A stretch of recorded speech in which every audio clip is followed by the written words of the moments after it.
When it comes to money, everybody's got advice for you. Some of the advice is actually pretty good.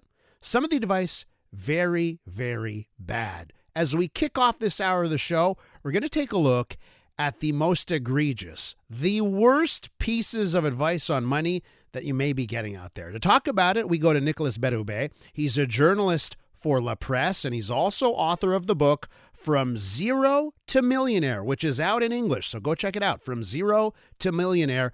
Nicolas is on the line. Nicolas, welcome back to the program. Thanks, Elias. You recently took, not too long ago, you took a look at this, 5 bad pieces of advice, and I'd love to go down them with you, with our listeners here. First one on deck here. If you want to become a millionaire, live like a millionaire. Why is this so bad as a piece of advice? Yeah, it's bad because we have a flawed idea of what a millionaire's life looks like. We have this notion that, you have this massive house next to the golf course, you have these brand new cars in your driveway. And when we look at actual data, we see that very few millionaires do live that way. Most of the people who live that way have enormous debt. They might have high income, but they have often low assets. So millionaires do drive normal cars. They drive Toyotas, they drive Ford, and they do live in nice homes, but in, let's say, middle-class neighborhood or suburb house that, you wouldn't look twice at the house, So that's why it's a flawed advice. And I think Warren Buffett drove a 20-year-old Toyota, right? He drove a Toyota, and he drives them into the ground, right? And this is one of the richest people out there, but does not live with flashy cars or gigantic mansions. So let's talk about this. When it comes to investing in the stock market, the popular refrain that you should buy shares in companies whose products that you like. Should you just buy what you like when it comes to stocks? Unfortunately, that's suboptimal. You might be lucky, but the key word here is, lucky. And a lot of teens were given that advice not too long ago and bought, let's say, Nike shares, right? Because if you're a teen, you like Nike.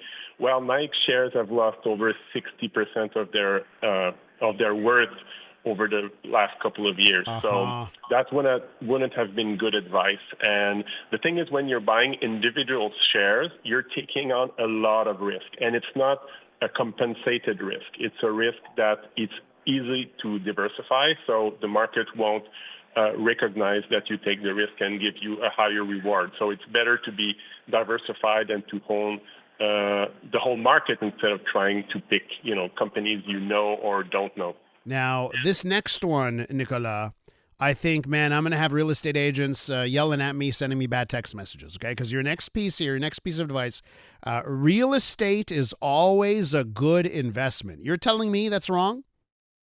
Well, it's complicated, but it's not the best investment. I know it's hard to swallow for people who have owned their homes and bought it for a loaf of bread 20, 40 years ago, let's say, and now it's worth $1 million. I know, I get it, but it's less. You'll get less for your money than if you invest in stocks for the long run. And it's illogical, right? There's no free lunch, right? A home is not as risky as stocks, so you're going to get, on average, something along the order of 1% above inflation for the very long time for house appreciation around the world in developed markets. If you're looking at a broadly diversified stock portfolio, it's historically been 5% above inflation per year on average. So you're way more compensated for taking risks in stocks. That's not to say you should rent all your life. It's more of a lifestyle choice or consumption choice. And, if you make money with your house, great, I'm happy for you, but it's just not a strategy. Now, wait a minute, Nicolas. Let me throw one thing at you, a curveball here. I've been told that, if it's your primary residence in Canada, you sell it, you don't pay taxes on it. There's the advantage. Right, that's true. The society rewards homeownership, and that's, take that into consideration. But there's also TFSAs, there are RESP, there's RRSP, there's a lot of ways you can invest and have a tax advantage. So, I won't, but, you mentioned Warren Buffett. He bought his house I think, in the early 60s, and he paid, I'm going from memory, but he paid something like $65,000 for it. And the house is worth today something like $700,000 or $800,000. So you say, wow, he made a good profit. But if he had bought the S&P 500 back then, his investment would be worth over $40 million today. Okay, when you put it like that, point taken. Yeah. Let's tackle this one. You're young. You can afford to take risks. Tell me why that's wrong.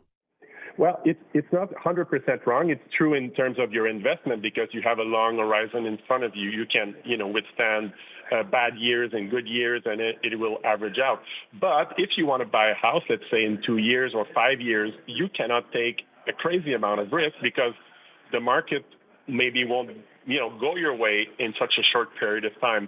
So that's why, if you're 25 or 30 and you have a big purchase coming, you can't afford to take too much risk with that portion of your money, even though technically you're young and you have a long time. So just so people don't confuse the two, like short-term money and long-term money, you can have both and take risk with the long-term money and almost no risk with the short-term money.